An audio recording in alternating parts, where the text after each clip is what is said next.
Selamat pagi anak-anak kelas 4. Apa kabar kalian hari ini? Hari ini kita sudah masuk ke tema 3 ya, tentang peduli terhadap makhluk hidup.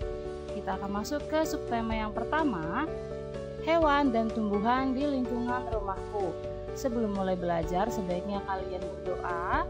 Kalau sudah, mari kita mulai pembelajaran hari ini. Perhatikan ya.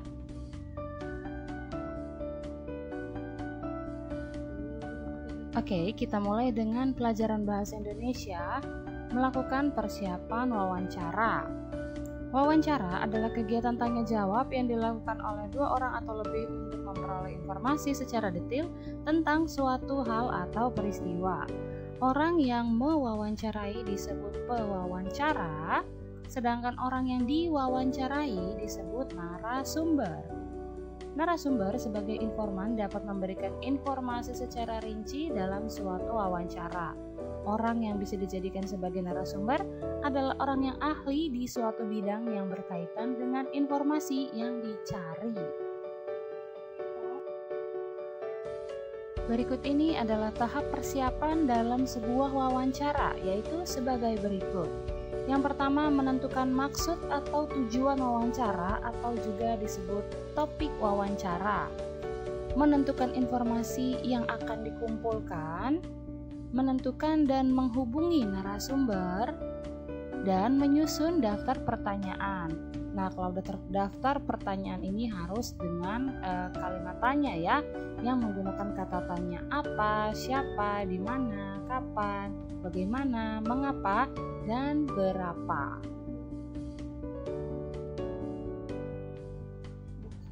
Membuat daftar pertanyaan wawancara dengan mengamati gambar.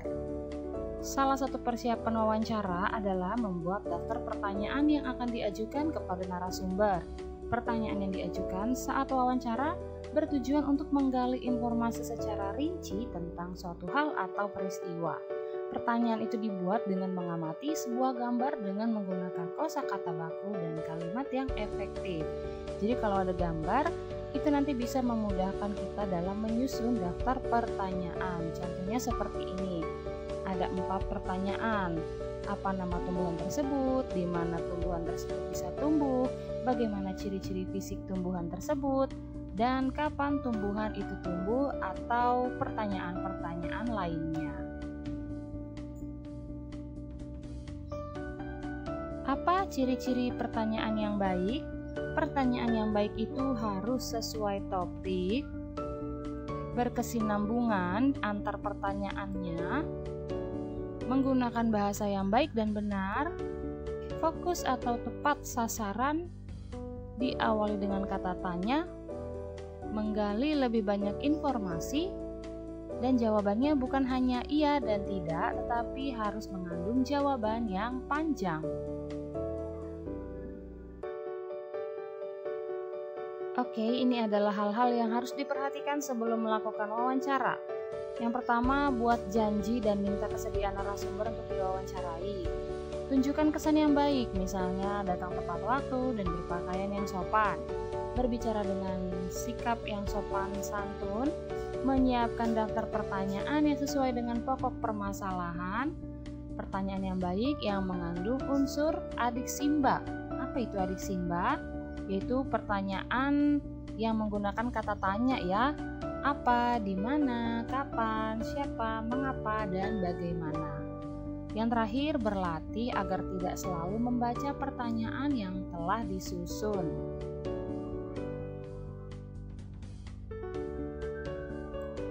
Berlatih wawancara sederhana. Berikut ini adalah hal-hal penting yang perlu diperhatikan sebelum, ketika, dan setelah melakukan wawancara. Hal-hal yang perlu diperhatikan sebelum melakukan wawancara adalah 6 poin yang tadi ya. Silakan kalian perhatikan poin-poinnya. Berikut ini adalah hal-hal yang perlu diperhatikan ketika sedang melakukan wawancara. Yang pertama, perkenalkan diri sebelum wawancara dimulai. Sampaikan tujuan wawancara. Mulai wawancara dengan pertanyaan ringan. Cairkan suasana dengan menanyakan tentang kegemaran tokoh. Jika suasana sudah cair, baru hubungkan dengan persoalan yang menjadi topik wawancara. Selanjutnya, sebutkan nama narasumber secara lengkap. Bawa buku catatan, alat tulis atau alat perekam saat melakukan wawancara. Dengarkan pendapat dan informasi dari narasumber secara seksama. Hindari memotong ucapan narasumber agar keterangan tidak terputus. Hindari minta pengulangan jawaban dari narasumber. Hindari pertanyaan yang berbelit-belit. Hormati petunjuk narasumber. Hindari pertanyaan yang menyinggung dan menyudutkan narasumber. Dan yang terakhir, mampu mengambil kesimpulan dan tidak semua jawaban dicatat. Yang terakhir adalah hal-hal penting yang perlu diperhatikan setelah melakukan wawancara. Yang pertama, mohon diri untuk undur, ucapkan terima kasih, dan sampaikan permohonan maaf jika selama wawancara ada hal yang kurang berkenan bagi narasumber.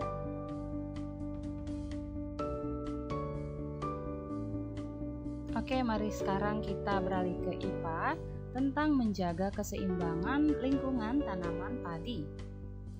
Peran penting lingkungan bagi kehidupan makhluk hidup di bumi adalah sebagai tempat tinggal dan tempat mencari makan bagi makhluk hidup. Upaya menjaga keseimbangan lingkungan adalah serangkaian usaha untuk melindungi kemampuan lingkungan hidup terhadap dampak negatif yang muncul akibat suatu kegiatan. Tujuan menjaga keseimbangan lingkungan hidup adalah agar kekayaan lingkungan hidup dapat berlanjut selama mungkin, sehingga kekayaan tersebut dapat dinikmati oleh generasi-generasi yang akan datang. Sumber daya alam atau SDA harus dikelola dengan baik dan tepat agar manfaat dan hasilnya dapat diperoleh secara maksimal dan lestari. Cara untuk mempertahankan tanaman padi tetap dapat dinikmati masyarakat Indonesia, yaitu menjaga bibit agar dapat ditanam kembali, menjaga lahan pertanian, menjaga kebersihan lingkungan sekitar, dan saluran air tetap harus dijaga agar tetap mengalir, penggunaan beras yang tidak berlebihan atau sesuai kebutuhan. Keadaan iklim sangat mempengaruhi pertumbuhan tanaman. Suhu dan kandungan unsur tanah juga sangat mempengaruhi pertumbuhan tanaman. Perhatikan bagian-bagian tumbuhan berikut ini. Tumbuhan hijau membuat udara menjadi segar karena menghasilkan oksigen. Bagian-bagian tumbuhan meliputi akar, batang, daun, biji, buah, dan bunga.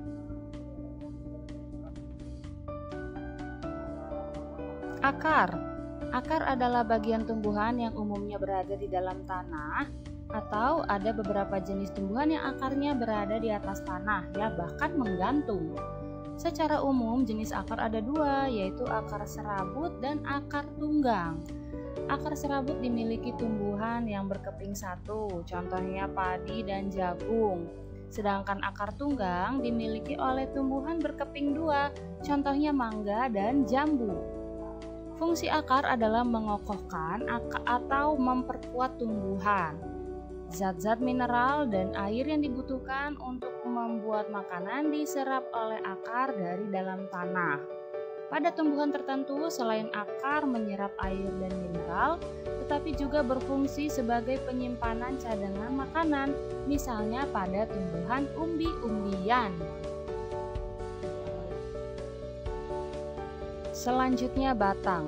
Batang adalah bagian tumbuhan yang berada di atas tanah dan berfungsi sebagai tempat munculnya daun, bunga, dan buah. Batang juga berfungsi mengedarkan mineral dan air yang diserap akar, serta zat makanan hasil fotosintesis ke seluruh bagian tubuh tumbuhan. Jenis batang ada 3 macam, yaitu batang berkayu. Adalah batang yang memiliki kambium dan bersifat keras, tinggi, dan besar. Contohnya pada pohon mangga, jati, mahoni, dan jambu. Yang kedua, batang basah adalah batang yang bersifat lunak dan berair, contohnya pada tanaman bayam, kangkung, dan pisang. Dan yang terakhir, batang rumput adalah batang yang berruas-ruas dan berongga, contohnya padi dan jagung.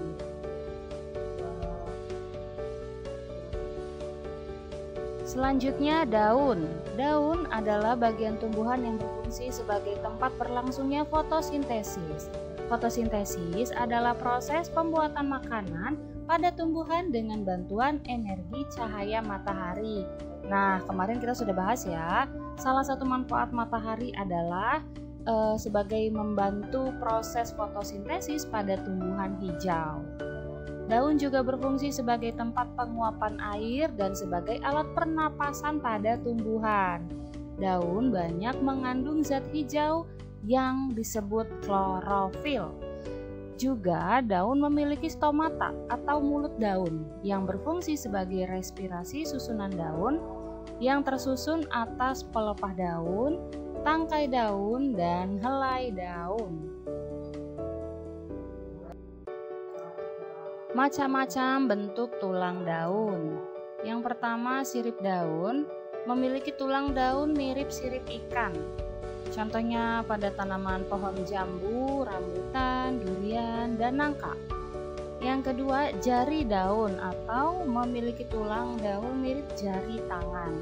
Contohnya ketela pohon, pepaya, dan kapuk. Yang ketiga, melengkung atau memiliki tulang daun yang melengkung. Contohnya daun waru, eceng gondok, dan ubi jalar. Yang keempat, sejajar atau tulang daunnya seperti garis-garis yang sejajar. Contohnya tebu dan padi.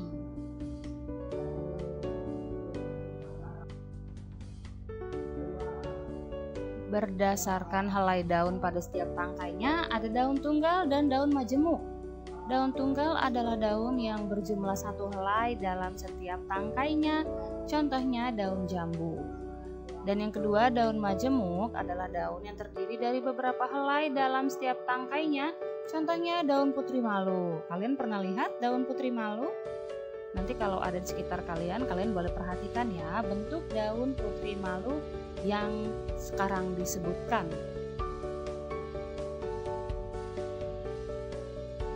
Bagian tumbuhan selanjutnya adalah bunga.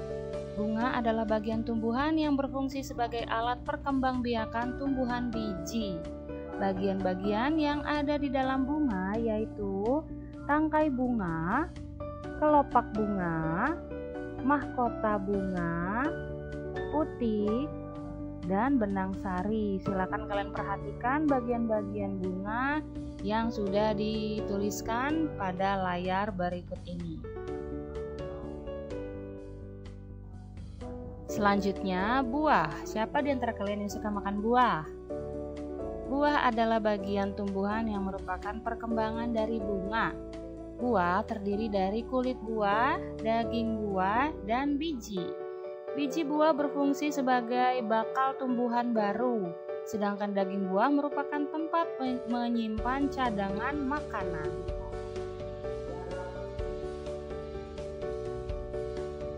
Upaya manusia untuk menjaga kelestarian lingkungan. Untuk menjaga kelestarian lingkungan, maka tumbuhan sebagai sumber daya alam hayati perlu dijaga keberadaannya. Menanam tumbuhan dan merawatnya adalah salah satu upaya kita untuk menjaga keseimbangan dan kelestarian lingkungan. Sekarang kita beralih ke IPS tentang bentang alam di Indonesia. Siapa yang suka ke pantai? Pantai adalah sebuah bentuk geografis yang terdiri dari pasir dan terdapat di daerah pesisir laut. Pantai merupakan daerah yang berbatasan langsung dengan laut, atau pantai landai atau datar, pantai curam, pantai bertebing, dan pantai karang. Yang kedua adalah dataran tinggi atau plato. Adalah permukaan bumi yang ketinggiannya 500 meter di atas permukaan laut atau lebih ya. Ciri-ciri yang dimiliki dataran tinggi adalah beriklim sejuk, pertanian dibuat terasering, udaranya kering, dan kelembapan udaranya rendah, dan lain sebagainya. Selanjutnya, dataran rendah adalah permukaan bumi yang datar dengan ketinggian kurang dari 200 meter di atas permukaan laut. Ciri-ciri yang dimiliki dataran rendah adalah tanahnya lebih subur, lebih banyak ditempati penduduk jika dibandingkan dengan daerah pegunungan, memiliki tekanan udara yang lebih tinggi, dan lain-lain. Karakteristik ruang dan pemanfaatan sumber daya alam. Jenis tanaman yang berbeda mempunyai tempat yang berbeda pula untuk tumbuh. Jika tumbuhan kekurangan unsur hara atau nutrisi, maka pertumbuhan dan perkembangannya akan mengalami gangguan atau hambatan. Unsur-unsur hara atau nutrisi dalam tanah yang dibutuhkan oleh tanaman dalam jumlah banyak untuk pertumbuhan dan perkembangan disebut unsur makro. Contohnya, unsur makro itu adalah oksigen, karbon, nitrogen, hidrogen, sulfur, fosfor, kalsium, dan magnesium. Sedangkan nutrisi yang dibutuhkan dalam jumlah sedikit atau yang disebut dengan unsur mikro, contohnya besi, klor, mangan, seng, boron, tembaga, dan nikel. Tanaman ada yang tumbuh dengan baik di dataran tinggi dan di dataran rendah, seperti padi. Padi tumbuh di daerah yang berhawa panas, beriklim tropis, banyak mengandung uap air, dan curah hujan yang cukup. Suhu yang baik untuk pertumbuhan adalah sekitar 23 derajat Celcius. Tinggi tempat untuk tanaman padi berkisar antara 0 sampai 1.500 meter di atas permukaan laut.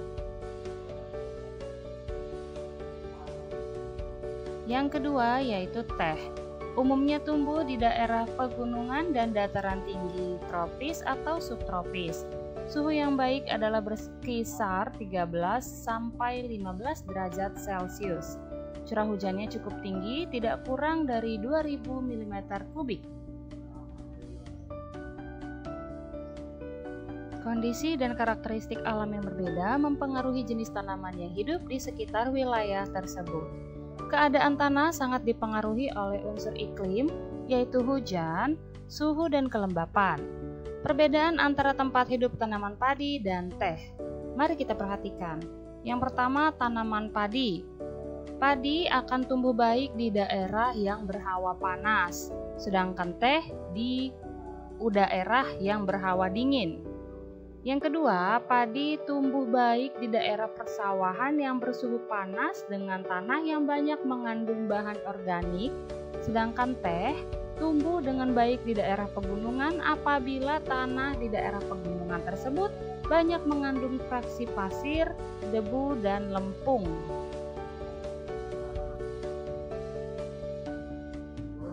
Lanjut, kita akan membahas PPKN tentang hak dan kewajiban memanfaatkan tumbuhan. Tumbuhan mempunyai banyak manfaat untuk manusia, antara lain untuk makanan dan menghasilkan oksigen.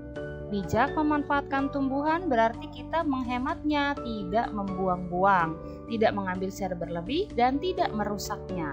Ketika kita tidak memanfaatkan tumbuhan dengan baik, berarti kita sudah mengambil hak orang lain untuk menikmati lingkungan yang nyaman.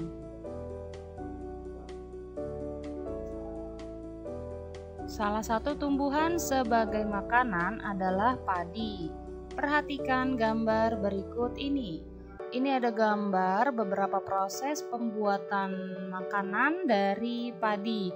Dimulai dari sawah dibajak sampai menjadi nasi yang siap dimakan adalah membutuhkan waktu sekitar 132 hari. Lama ya, jadi kalian yang ada di rumah jangan suka membuang-buang makanan karena proses yang dibutuhkan untuk membuat nasi itu sangat panjang dan membutuhkan tenaga yang banyak. Jadi kalian tidak boleh membuang-buang makanan ya, semua makanan harus dimakan sampai habis. Hak dan kewajiban dalam merawat tanaman. Tanaman perlu dirawat agar menjadi subur. Tanaman tumbuh dengan baik menghasilkan oksigen. Oksigen dari tumbuhan membantu kita untuk bernapas. Tanaman membuat udara menjadi segar dan juga membuat lingkungan menjadi teduh. Hak kita dengan merawat tanaman yaitu memperoleh oksigen untuk bernapas, mendapatkan udara segar, menikmati lingkungan yang teduh. Sedangkan kewajiban kita yaitu menjaga dan memeliharanya dengan cara menyirami dan memberi pupuk secara teratur, menempatkannya di tempat yang pencahayaannya terang untuk proses fotosintesis, dan membersihkan lingkungan di sekitar tanaman. Pelaksanaan hak dan kewajiban dalam merawat tanaman. Yang pertama, setiap orang mempunyai hak yang sama atas lingkungan hidup yang baik dan sehat. Berhak untuk berperan dalam rangka pengelolaan lingkungan hidup sesuai dengan peraturan perundang-undangan yang berlaku. Berhak untuk menikmati buah yang dihasilkan oleh tanaman tersebut. Menikmati udara yang segar dengan adanya tanaman. Berkewajiban memelihara kelestarian fungsi lingkungan hidup. Berkewajiban mencegah dan menanggulangi pencemaran dan perusakan. Berkewajiban memperindah suatu lingkungan dengan cara menanam bunga dan tanaman hijau, dan berkewajiban untuk merawatnya agar tidak layu dan mati. Kita masuk ke pelajaran terakhir yaitu SBDP tentang membuat kolase dari tumbuhan. Kolase merupakan karya seni 2 dimensi yang dibuat dengan cara menempel pada permukaan gambar. Bahan-bahan yang digunakan untuk membuat kolase adalah daun-daun kering, bunga kering, ranting dan batang tumbuhan, biji-bijian, dan lain-lain. Media tempat menempel kolase adalah kertas atau papan.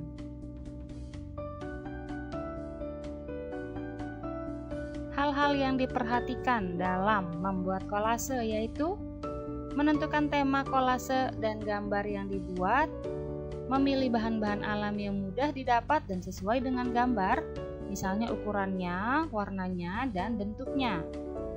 Memotong bahan sesuai kebutuhan dengan memperhatikan keindahan dan keserasian saat menempelkannya pada gambar. Dan tempelkan kolase dengan teliti dan hati-hati dengan berkreasi seindah mungkin sehingga hasilnya terlihat rapi. Berikut ini adalah langkah-langkah dalam membuat kolase dari bahan tumbuhan yang ada di sekitar. Contohnya, membuat kolase dari tumbuhan. Alat dan bahan yang dibutuhkan adalah daun-daun, batang tumbuhan dan lem, dan gunting. Langkah pertama, siapkan bahan. Kemudian, buatkan sketsa gambar yang kamu sukai atau sketsa gambar kupu-kupu dari guru. Yang ketiga, aturlah daun-daun atau batang tumbuhan menutupi sketsa gambarmu. Yang keempat, tempelkan daun atau batang tumbuhan kering pada kertas gambarmu dengan menggunakan lem. Tempel dengan rapi ya. Dan yang terakhir, pajanglah karya seni dari tumbuhan kering buatanmu. Apresiasi terhadap hasil karya seni kolase. Apresiasi seni merupakan suatu penilaian terhadap suatu karya seni. Apresiasi dapat berupa pendapat tentang bagian yang menarik dari karya tersebut beserta alasannya. Juga bisa menuliskan saran agar karya seni tersebut menjadi lebih baik lagi. Apresiasi seni dapat dilakukan dengan adanya kegiatan pameran hasil kolase tersebut. Contoh apresiasi berupa pendapat. Karya seni kolase ini sangat bagus. Alangkah lebih baik lagi jika ditambah dengan daun yang hijau agar terlihat berwarna dan menarik. Nah, seperti itu ya kira-kira contohnya.